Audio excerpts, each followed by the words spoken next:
This was where private equity douche turned Republican governor of Virginia, Glenn Youngkin, was sworn in just this weekend.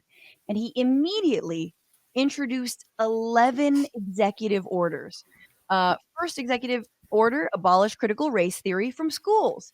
Second executive order, abolish masks from schools. That is, unless the mask covers your entire head and is white and is pointy on the top.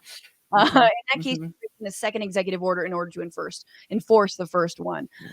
So Younkin also discussed the need to eliminate critical race theory, which somehow he thinks exists in schools, using, once again, Martin Luther King's legacy. Take a look. We're not going to teach our children to view everything through a lens of race. Yes, we will teach all history, the good and the bad, because we can't know where we're going unless we know where we have come from.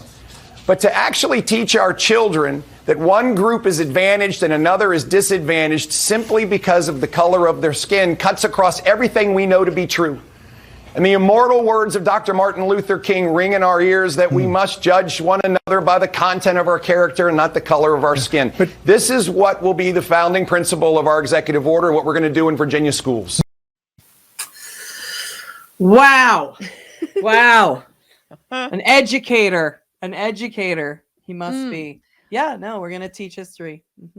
I love that Republicans think racism in America works like the movie A Quiet Place, like if it doesn't hear you, you don't have to do equal pay. Like just shh. Like the actual problem is talking about it, because we all know that the number one cause of problems is talking about the problems. Yeah, first of all, you can't talk about the problem because then there's a problem. Yeah. So we can't actually acknowledge the problem, and you know what I mean. That's really problematic of you to raise. Yes, I'm sorry. I mean, you're right. I would be problematic to raise that there would be a problem in order for us to talk about the problem. They also, just in general, I just want to say Glenn Youngkin just showed the perfect example of how Republicans and white male grievance people spin and twist the words of not just Martin Luther King Jr., but any like marginalized people or minority or an actual person who has had their rights stripped or not given at all. And they then put themselves in that, like, and they are masters at doing it. They really are. They're really good at it. He made it sound like we shouldn't, judge a person by the content of the or whatever of their skin and the content of the character. It's like, oh yeah, that relates to me. And I'm white. I'm like that, and people then believe that and follow it. Yeah, it's insane. We knew all those dick fucks were going to run on critical race theory. We've all known, and it's working like a charm. And really the sad thing for us was that Meghan McCain left The View, because we could not wait for her to have to show up and answer for. Could not wait for her to talk about critical race theory. How is she going to get around being a rotted Republican with that going on? It is the most disgusting, divisive issue. And the fact that they're all running on it everywhere. And they've made it an issue into things that you teach in school. It's not even a thing. It was in law school. It was something literally created in a law environment. And now all of a sudden critical race theory is like, we're teaching our children that they're, and also, when did you ever care about your children?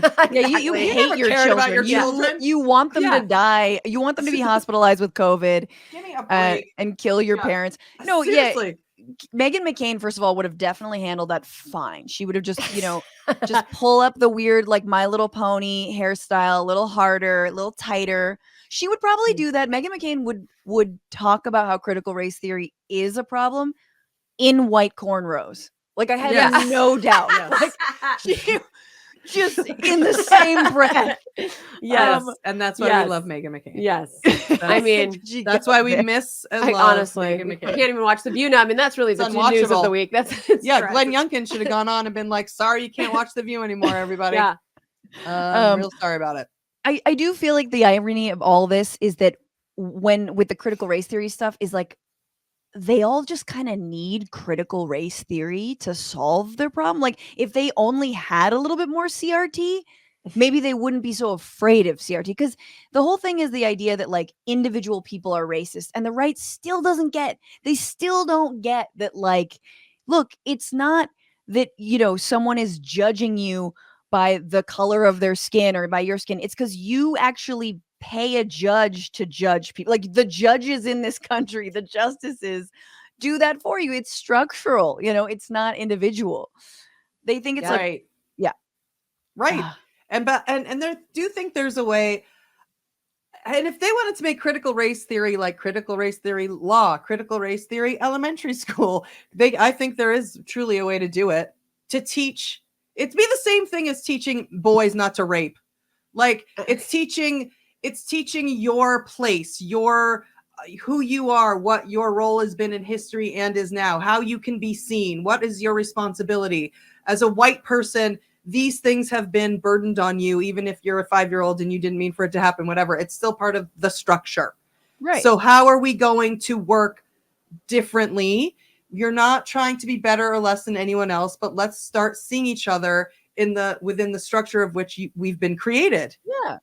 Did you guys see there are now student groups popping up of like banned book clubs where they're like getting together to read all the books that the parents at their schools are banning because they like center a like gay and or black person, and they're just like, oh get it out of here. But we live in Burbank, and I just read that they're doing it in Burbank. They're getting the banned books. We didn't even know they banned any books in Burbank. I'm horrified that they called. I'm like, what? Why are we doing that in Burbank? I mean, banning books.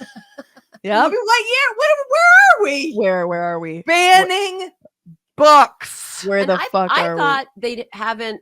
We have a listener who lives in Ohio, and she's a little girl, and they have been having all of these school board nightmares in Ohio, and and they're all getting super violent and everything. Yeah. She said they don't teach critical race theory in any school, even like in Ohio, but they're all running on it. They don't teach it anywhere. Like in it's the same way that like sort of statistically, the most MAGA counties who like were moved by the idea of building the wall are the farthest from the border and actually are the least diverse. So I remember the study, it's like, it's not a fear that you're actually living. It's not a reality you're living. It's a fear of maybe this will one day be my reality. Whereas when people have taco trucks on every corner, so to speak, like life is great and everything's actually cool. So it's all weird projection. Last, I want to ask you guys what you think. Terry McAuliffe, who lost to Glenn Youngkin, really tried to run this negative campaign against him, being like, Younkin is a Trumper. He, blah, blah, blah. And Younkin he is a Trumper. He just tried to distance himself from Trump. Do you feel like we learned lessons from that race? I know a lot of people were making a big deal. Others were not. But do you feel like there was a lesson to be learned from that loss that like Democrats, for me, I'm like, did we double down on the anti-Trump shit without actually projecting a vision? Well, I thought the problem was that he said specifically about critical race theory. He said the other dude, what was his name?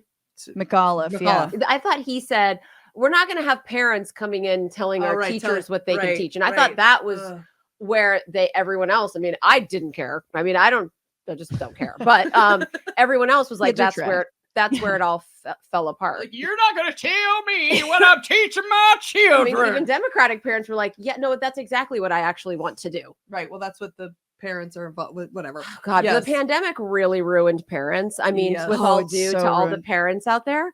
But it's like, they're up. That's what she said when she said, they don't care. You don't even care about your kids. It's like, since when are dads? I swear my dad was that, like, what grade are you in again? I mean, And you're there with a gun on your hip at the PTA meeting or whatever, talking about, I'm here for my son. Yeah, right. Like, exactly. Having them like throw masks into a bonfire. Yeah. It's abuse. Wearing these masks, it's abuse. It's abusive. But to answer to your question, I do think it goes back to sort of what we had said at the beginning. Democrats have got to cut the shit. They have to start to listen and understand how to talk to this other side, which is owning us, and we aren't. We're pretending we're the ones with our head in the sand. We're the ones pretending that we're better than them. We're eating our own. We're talking shit within our own party and within liberalism because one person misgendered someone else or whatever. It doesn't matter. What matters is finding the way to talk to this side and to understand and learn the lesson that anti-Trump isn't enough. It doesn't matter. What's going on, Frantifa? If you haven't already, subscribe to this channel right now. Hit that button. And also, you can become a patron and support the show every single week. Get access to bonus episodes and exclusive merchandise. Patreon.com/bitchuation room. Do it.